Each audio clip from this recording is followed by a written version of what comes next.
High school football in St. Johns County enters Week 3. Before we talk about Week 3 games, we're going to recap an explosive Week 2. Two crazy games last week.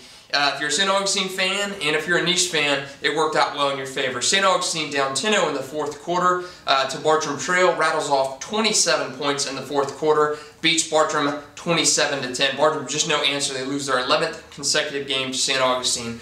So if you're a Bears fan, you got to wait till next year to get another shot at the Jackets, or possibly this playoff season. Menendez up 20-6 late in the third quarter, and Nice pulls off a stunner, recovers a fumble with less than 2 minutes to go, scores one play later, and comes back for a unbelievable victory over Menendez. 21-20, Nice wins that one.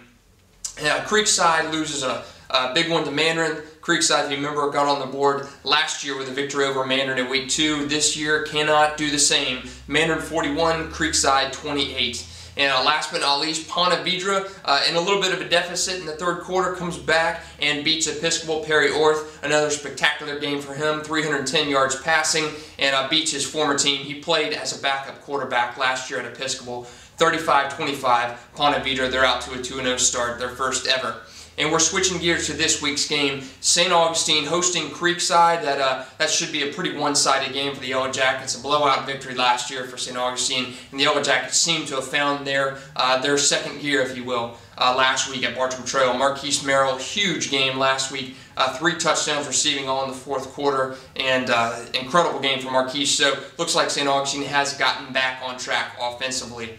Ponte Vedra going to Stanton, looking for win number 3, and that's never happened at Ponte Vedra before, so a little history on the making for the Sharks. Bartram Trail going to Menendez, 2 of the snake-bitten teams from last week, trying to get back on the winning track this week. They're both 1-1.